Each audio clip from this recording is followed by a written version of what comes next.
Bienvenue sur le plateau télé des Journées francophones de radiologie 2017. Monsieur Didier Sensé, bonjour. Bonjour. Vous êtes le directeur général de NGI, un des principaux acteurs de l'imagerie médicale. Merci d'être sur notre plateau. On va parler de votre activité et puis de votre rapprochement avec la MNH. Alors justement, quelle est tout d'abord votre originalité ? NGI, c'est le résultat du rapprochement de deux entreprises, Numerix, qui était à l'origine un distributeur de matériel de radiologie, et Global Imaging Online, qui était éditeur de solutions de RIS et de PACS. Et nous avons rapproché les deux entreprises en octobre 2015. Ça avait été annoncé quelques jours avant les JFR de 2015. Et donc, on se veut être un acteur qui accompagne les centres de radiologie de manière assez globale. C'est-à-dire qu'on part du principe que les radiologues aujourd'hui ont des problématiques qui sont de plus en plus complexes et qui les éloignent de leur métier, qui est de faire de la médecine. Et ce qu'on leur propose, c'est prendre en charge toutes les contraintes liées à la mise en place et à la gestion de leur plateau technique. Voilà. Et aujourd'hui, le groupe NGI, c'est 1200 clients qui représentent 3600 radiologues, essentiellement libéraux. Et c'est important pour le contexte MNH dont on va parler tout à l'heure. Ce qui fait de nous le premier acteur aujourd'hui en France au niveau de l'utilisation de systèmes d'information au quotidien et de services intégrés pour les cabinets radiologues. Alors la MNH a pris une participation majoritaire au sein de votre entreprise. Pourquoi ce mariage ? Écoutez, quand on prend un petit peu de perspective sur ce qui est en train de se passer dans le domaine de l'imagerie médicale, on se rend compte qu'il y a trois grandes tendances lourdes finalement qui se dégagent. Le premier, c'est l'arrivée de l'intelligence artificielle avec toutes les conséquences et les interrogations qui peuvent se poser à la profession. Il y a certains qui vont jusqu'à dire que le métier de radiologue va disparaître d'ici à 10 ans au profit justement de l'intelligence artificielle. Donc serons-nous encore au JFR dans 10 ans ? On verra. La deuxième, donc il faut apporter des réponses. Il y a des réponses aujourd'hui qui doivent être assez structurantes, qui doivent être élaborées à l'échelle d'une région, d'un pays, pour pouvoir faire face à ce qui est en train de déferler de l'autre côté des États-Unis, qui s'appelle les GAFA.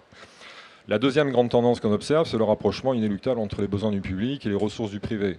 Vous n'êtes pas sans savoir qu'il y a les déserts médicaux qui sont... Il y a un véritable problème effectivement en France, on le sait. Oui. Oui, en particulier dans le domaine de l'imagerie médicale, puisque plus de 40%, je crois que le Figaro hier publié, le chiffre de 42% des postes de radiologues qui sont vacants à l'hôpital.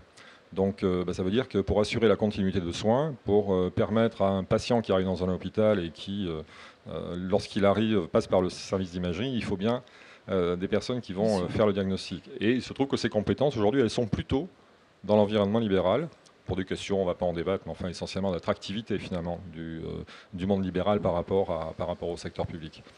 Voilà. Et puis la troisième grande tendance, en fait, c'est le regroupement des cabinets de radiologie eux-mêmes, les libéraux, qui se regroupent de manière assez massive. On voit l'émergence aujourd'hui de groupes de radiologues qui sont extrêmement importants. Il y a des groupes de radiologues de 30, 40, 50 associés qui représentent 150, 200 collaborateurs. Donc on a véritablement affaire à des PME, plus qu'à des cabinets de radiologie, avec tous les problèmes de gouvernance qui en découlent, et on a affaire à une clientèle qui a appris à faire de la médecine, qui est un petit peu moins confortable lorsqu'il s'agit effectivement de gérer des problèmes de gestion. Alors ça veut dire que vous souhaitez apporter, on va dire, une meilleure globalisation des offres ? Disons qu'on n'a pas de temps finalement à perdre, et je pense que la profession n'a pas de temps à perdre avec toutes ces grandes tendances qui se dégagent, et nous avons pris le parti, en tout cas MNH a pris le parti de considérer qu'il était opportun de constituer une offre globale, alors hospitalière en général, mais sur le métier de l'informatique, pour pouvoir permettre justement à toutes ces interconnexions de se faire dans les meilleures conditions, travailler sur les sujets d'intelligence artificielle, et puis travailler avec nous justement à la recherche d'une meilleure productivité encore pour les cabinets de radiologie. Et j'ajouterais, ce qui a intéressé MNH dans le profil de NGI, c'est précisément le profil de clientèle que nous pouvons avoir, parce qu'on a, je vous dis, 3600 radiologues qui utilisent nos systèmes tous les jours, c'est considérable, c'est plus de 40% de la profession. Et donc en connectant les besoins du public, en fait, avec les ressources, en favorisant la connexion avec les ressources du monde libéral, eh bien, on pense qu'on doit être en capacité de pouvoir apporter une réponse pertinente aux besoins de l'imagerie publique. Alors justement, vous ne croyez pas que ce rapprochement avec une mutuelle peut heurter les médecins ? C'est clair que, on savait bien que ça susciterait une certaine polémique, et j'entends en effet une certaine inquiétude, en tout cas des réponses qui doivent être apportées pour principalement apporter des réponses à deux questions principales. La première, c'est que vont devenir mes données finalement, qu'est-ce qui me garantit que les données que je constitue à travers vos solutions vont être protégées justement d'une tentation de récupération par les pouvoirs publics via les mutuelles. Et la deuxième, je vais y répondre, mais la deuxième question que cela suscite, c'est les mutuelles, on voit qu'il y a des centres de santé qui sont en train de se créer. Ne vont-ils pas avoir la tentation de racheter purement et simplement et finalement bon.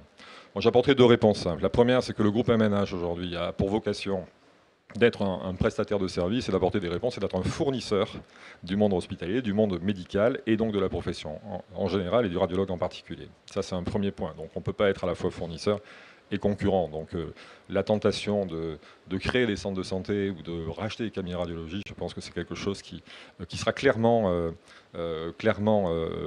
affirmé comme étant certainement pas une priorité, en tout cas une certitude qu'on ne viendra pas sur ce segment-là. La deuxième, en ce qui concerne les données de santé, je crois qu'on est dans un pays, vous le savez très bien, où la protection des données de santé fait partie des réglementations sur les données de santé sont les plus exigeantes au monde. En tant que dirigeant d'entreprise et mandataire social, moi j'ai une responsabilité pénale. Tout chef d'entreprise a une responsabilité pénale en ce qui concerne l'exploitation des données de santé. En clair, on ne peut pas utiliser les données de santé sans avoir en demandé l'autorisation à ceux qui les détiennent, à savoir les médecins. Donc je dirais là aussi, il paraît assez évident, mais encore une fois, je pense que le temps permettra de rassurer la profession. Il paraît évident qu'en effet, avec le profil d'acheteur qu'est MNH, ils peuvent d'autant moins se permettre de faire une quelconque utilisation à leur profit ou au profit des pouvoirs publics des données qui sont produites. Dernière question, quels sont vos enjeux pour l'avenir ? Les enjeux, je les ai décrits. Il s'agit de répondre à vraiment quelques macro-tendances qui sont en train de se dégager, pour lesquelles je crois que la profession a besoin d'aide et de réponses, ou en tout cas d'être accompagnée. L'intelligence artificielle, on en parlait. Qu'est-ce que nous pouvons faire ? Aujourd'hui, on gère 13 millions d'examens par an. Ça représente des milliards d'images sur nos serveurs. Il y a des solutions à apporter là-dessus, clairement, pour pouvoir permettre à la profession en France d'avoir une meilleure utilisation de ces données, finalement, à leur bénéfice, et donc au bénéfice des patients. La deuxième tendance qui se dégage, encore une fois, c'est celle des regroupements publics-privés. Donc il faut pouvoir être en mesure de favoriser l'interconnexion entre le monde public et puis les ressources qui sont dans le privé. Et puis encore une fois, permettre à nos radiologues d'être plus performants en leur apportant des solutions qui leur permettent de résoudre leurs problèmes au quotidien et de se focaliser vraiment sur leur métier pour rendre service à leurs patients et non pas effectivement gérer les problèmes au quotidien. Ce sera le mot de la fin. Merci. Didier Sensé d'être venu sur notre plateau. Merci beaucoup. Merci.